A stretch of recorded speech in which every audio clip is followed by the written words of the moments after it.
Hello, my friends, and welcome to the latest spin. I'm Mike Spinner, Student Athlete World USA, coming at you on a very happy Monday. Hopefully, everyone's enjoying a happy Monday as we're steamrolling towards the big part of the holiday season. A happy Hanukkah to my friends who celebrate. And yeah, it's another great time here at Student Athlete World. We are just doing things that are just so exciting right now. Like right now, the number of interviews are through the roof. I just finished a full day of interviews, all of which were pretty much amazing. Just a lot of fun and meeting people from all over the country. I continue to wake up like, wow, I can't wait for this interview. Just when you get good people who apply the tour with us and they have great interviews, it makes the workday a lot of fun. Tim Ryerson and I had a couple of meetings recently to plan out new tours for the summer of 2025. Not quite ready to announce anything official yet, but certainly exciting. It's very exciting times here at Student Athlete World. And so the work continues. Um, Before I get really deep in anything, I want to welcome a couple of our friends, Cody Lawrenson, men's basketball, Philemon Tatum, men's basketball. And from an administrative level, we announced earlier or late last week, Lori Khalil, who was a successful administrator for a Costa Rica tour during the summer of 23. She will be running our United World Games tour this coming summer. We love Lori. She's awesome. That tour is will always be near and dear to my heart because it's my first tour with Student Athlete World. Lori's going to kill it on this tour. Those of you going to United World Games, she's going to make it a great experience for you. So we're excited to have Lori plugged in with us. Lori's a college women's basketball coach. We're seeing a lot of women's basketball applications and interviews come in. So those of you interested in being around an amazing college women's basketball coach and obviously playing internationally, Lori Khalil is it. So United World Games will be an amazing tour for you. And kind of my work business of the week that I try to mix in with these videos. I'm getting a lot of questions about personal expenses during the tour. How much money do I bring? And what am I spending money on? And it's a tough question to answer simply because you have travelers, kids especially, they'll spend $100 at the airport, right? Do airport prices, go to McDonald's and it's like, $30 for a Big Mac or whatever it is. So it's a hard question to answer. So what I'm trying to do is kind of advise people to prepare to spend what you spend on vacation, right?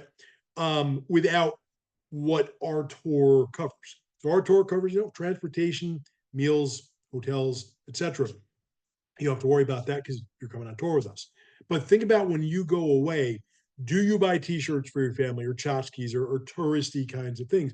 Well, if the answer is yes, then prepare to purchase those things on our tour. Do you buy snacks? Do you buy extra drinks? Things like that.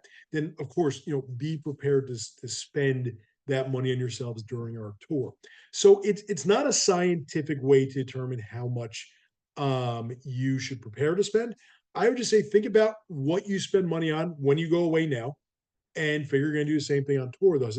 It's a very simple process because it's not like we're going to areas where the prices are that much more expensive than they are here. Last year, United World Games, I bought my son a T-shirt at the Hard Rock Cafe in Munich, and it was the same price as the T-shirt at the Hard Rock Cafe anywhere else. I bought my son a T-shirt from a street vendor in Venice, Italy. It was €10, which is actually cheap by American standards. I bought my snacks, my drinks, but I did not outrageously spend money that I would not spend going on a trip here. So I hope that helps answer that kind of question. I don't want to put a dollar figure on it. I never do because everyone's different. We all spend different monies. You have some people who want to eat 5 meals a day. I want to. I want to do that. I can't, but I want to. So hopefully that helps answer that question. Now, on to What in the World. What in the World this week, sponsored by Qantas Airlines. We're happy to have Qantas on board as an official sponsor of the latest spin. Big Monday Night Football game tonight. The Giants host the Green Bay Packers, and got a few texts from some of my friends who watch these videos. What do you think? And I think the Giants can't lose tonight. On one hand, if they win, They're now a game out of wild card contention, which is crazy considering how bad they've been for most of the season. If they lose, they fall into a top 4 spot for the 2024 draft. So nothing bad's happening for the Giants tonight. Do I think they're one? I think, look, they're playing a football team from Wisconsin. So, like, how good could the Packers really be? Like, they really should win this game by quite a lot, right, Tim? But at the same time, this Giants team is not great. The Packers are playing well. I think we're looking at a tough game. I just hope it's a good game, an opportunity to stay up late and cheer on my team. But we'll see what happens. Next item of business. The Kansas City Chiefs and this controversy. Was he offside? Should they have made the call? And here's my take on it. It's an angry take. You've heard my angry takes before. Here's a very angry take. They're blaming everyone but the guy who was offside, right? He was clearly offside. There's no camera angle or still photograph that determined that he was not offside. So he broke the rules. As a result, the play did not count and the Chiefs lost. Stop whining, Patrick Mahomes. Okay? Stop on ESPN making it seem like a crime was committed. Enough. Okay? If, a defensive player had held a receiver who was not a part of the play, never going to get the ball, it would have been defensive holding. And the drive would have continued, or the touchdown would have counted, or whatever. So in this case, like, Patrick Mahomes' reaction was so over the top ridiculous when the referee simply did his or her job. The man was lined up offsides. That's just it. And here's the thing, there's the old unwritten rule that a receiver at the line of scrimmage can look to the nearest linesman and ask if he's onside. And I guess the controversy, if you want to call it that, is that the ref didn't do it. But watching the video, there was never an ask of the ref if he was onsides. So sorry, like, Patrick Mahomes' reaction was really bad. Like, he should be fined for it. Slammed his helmet, went after the referee, made disparaging comments. The man was offsides. Blame him. Go after him, not the referee for doing his job. And I don't care who won the game. It was a great football game. But it's just, this reaction was just so inappropriately over the top for a man who violated the rules. If you're on a speed limit of 65 miles an hour and you're driving 68 miles an hour and a cop pulls you over, you can't say, well, most of the time, this is legal. At that moment, it wasn't legal. So it's just, I couldn't believe it. And here's where I think the controversy really is. It was a Taylor Swift game, and her honey bunny could have made a big part of one of the most memorable plays in NFL history, and because of a penalty, it didn't count. So ESPN's making a big deal because everyone wants Taylor Swift, Taylor Swift, Taylor Swift, and quite frankly, I don't care. All right, I've had enough of that. I had enough of Taylor Swift from day one. All right, great musician. Go back to playing the music. Can we please just focus on football?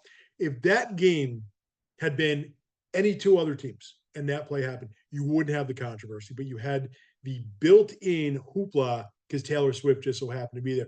And weren't they cute holding hands, walking out? No, they weren't. All right. It's just, so I think ESPN especially really wanted that narrative that Travis Kelce was the hero for the winning play while Taylor Swift was watching, and now we get bigger headlines, blah, blah, blah, blah, blah. Sorry, folks, the man was offsides. And that's it.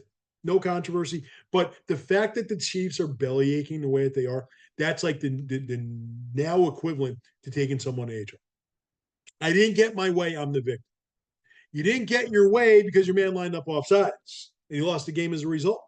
You didn't get your way because before that moment, you had nearly 60 minutes to win a football game. You did not get it done. Okay. So for all the Chiefs and Chiefs fans, and I have some friends who are Chiefs fans, oh, it was horrible. It was horrible. He was offsides. The referee made the right call. Sorry. Next time, follow the rules, right? And that's it. All right. Sorry if I'm angry, but just how I feel. Now, the final kind of piece of business, because we work in international tourism, so it's a little bit of an international story. Shohei Otani, $700 million to play baseball for 10 years. Dodgers, I'll do that, okay, for 7. All right, you don't need to pay me $700 million. Pay me 7. Pay me 700,000. I'll do it. All right, that is a lot of money for one athlete who's been hurt quite a bit. All right, but here's the thing: did everyone see the story today? that he is deferring 680 million of the 700 million to be paid between 2034 and I think 2043. What a scam. Like, how is that even legal? We're signing this guy to a contract worth 70 million a year, but we're only going to pay him 2 million a year. And then 11 years from now, we're going to pay him 608 million, $68 million a year. What? Like, how is that even legal? All right. So now what the Dodgers can essentially do, there's no salary cap in baseball, so it is legal. But what the Dodgers can do now is basically say, hey, we now have a lot of money to spend on any high price free agent out there, make whatever trades we have to make to get some talent in here to build around him and build a dynasty. I think there needs to be a rule against that because, quite frankly, they're paying him what they would pay a utility player coming off the bench. And the fact they're spending all that money down the road, and it's a smart business move by the Dodgers because by 2034, paying one athlete $68 million a year is probably not going to be a ton of money anymore, the way salaries are now. It's probably going to be quite affordable for them. So you get the best of both worlds. But, you talk about big market versus small market. This is the biggest market thing ever. That the Dodgers pay this guy minimum wage, for lack of a better term, for the next 10 years, get one of the best players in the game, one of the best pitchers in the game, best field players in the game. Ticket sales off the charts, merchandising off the charts. The Dodgers can make, they'll make that 700 million back, but they don't get to have to pay him for 11 years. What's the world going to be like in 11 years? So, what in the world, Dodgers? Or Major League Baseball, just a bad look. I just think it's just one of those things that it just really makes the playing field imbalanced. So those are my two what in the world thoughts for this week. And that's all we got for the latest spin. Time for some Monday Night Football. Go G-Men. I want them to win. You can't lose to a team from Wisconsin. But as always, we have a lot of really exciting things happening here at Student Athlete World. How to get involved? Go to studentathleteworld.com. Complete that application, interview with me, and pack your bags. Have a great week, everyone. Next week, some holiday cheer, I promise. And we'll see everyone then. Have a good night.